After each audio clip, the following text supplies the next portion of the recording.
तो कांग्रेस भी पूरी तरह से तैयार है। दिल्ली में कांग्रेस स्क्रीनिंग कमेटी की बैठक होगी लोकसभा चुनाव को लेकर। ये इस वक्त की बड़ी खबर, जहां बैठक में लोकसभा कैंडिडेट के नाम पर चर्चा की जानी है। आपको बता दें कि स्क्रीनिंग कमेटी की चेयरपर्सन रजनी पाटिल भी शामिल होंगी। तमाम चर्चाएं की जाएंगी। जो मजबूत और जिताऊ कैंडिडेट होगा उसके नाम पर ही मुहर लगेगी। इस पर ज्यादा जानकारी के साथ संवाददाता ऋषिकेश कुमार हमारे साथ जुड़ गए हैं। तो ऋषिकेश, एक तरफ बीजेपी ने 195 अपने प्रत्याशियों का ऐलान किया नामों का, लेकिन अभी काफी बचे हुए हैं, लेकिन कांग्रेस पीछे है थोड़ा।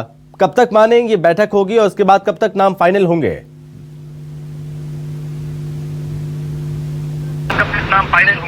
बात जब उतार दिए गए तो कांग्रेस एक दबाव में दिख रही है और आज इसकी शुरुआत हो रही है स्क्रीनिंग कमेटी को लेकर।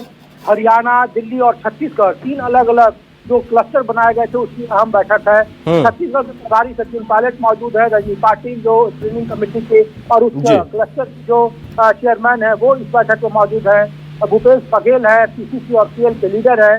और जो जानकारी मिल रही है, कहा जा रहा है कि जितने भी बड़े नेता विधानसभा के चुनाव में या तो चुनाव हार गए हैं या जो स्टेट के चेहरा है उन्हें लोकसभा चुनाव लड़ाने पर पार्टी हार गए हैं या जो स्टेट के चेहरा हैं उन्हें लोकसभा चुनाव लड़ाने पर पार्टी शिद्दत से विचार कर रही है। ऐसे बहुत सारे ऐसे जगह हैं जहां पे पैनल में 1 या 2 उम्मीदवारों के नाम भेजे जाएंगे और अगले 2 दिनों में यानी 6 या 7 तारीख को जो पार्टी है वो इन्हीं नामों पर विचार करेगी। केंद्रीय चुनाव समिति की बैठक होगी और बहुत सारे उम्मीदवार दिल्ली में हैं। अभी मैं कांग्रेस मुख्यालय में हूं और देखिए रायगढ़ से जयमाला सिंह है जो बड़ी उम्मीदवार है।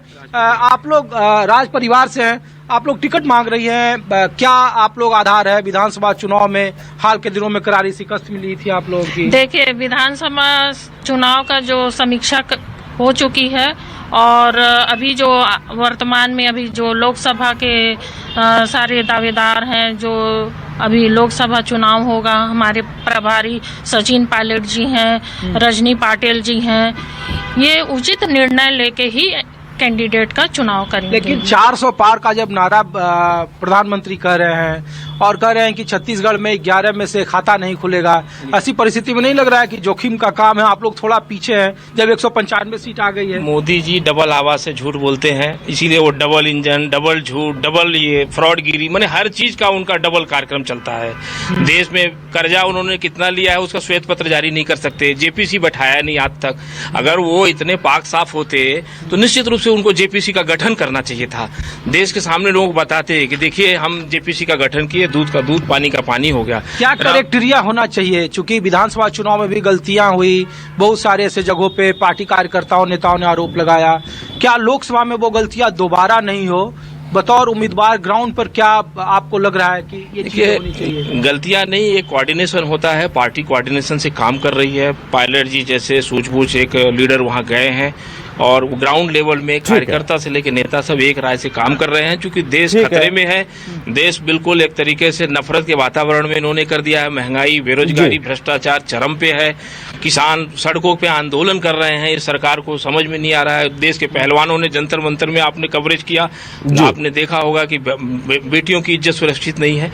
तो ऐसी स्थिति में देश के लोग एक विकल्प रूप में कांग्रेस को देख रहे हैं, राहुल गांधी को देख रहे हैं, खड़गे जी को देख रहे हैं। खड़गे जी जब से आए हैं तो विशेषकर दलित समाज जो है कांग्रेस की ओर जुड़ा है। तो देखिए कि स्क्रीनिंग कमेटी की बैठक शुरू हो चुकी है। जो 11 लोकसभा की सीटें हैं उसमें जो क्राइटेरिया है, कहा जा रहा है कि बड़े चेहरों पर दांव लगाना चाहिए, कास्ट इक्वेशन का ख्याल रखना चाहिए। 3 जो मौजूदा सांसद थे वो चूंकि विधानसभा में बतौर विधायक चुन लिए गए हैं, लिहाजा वहां पे पार्टी ने प्रयोग करते हुए बदल दिया है। कोरबा एक सबसे हॉट सीट है जहां पे सरोज पांडे को चुनाव लड़ाया जा रहा है। कहा जा रहा है कि काफी एक सिर्फ सरोज पांडे ही थे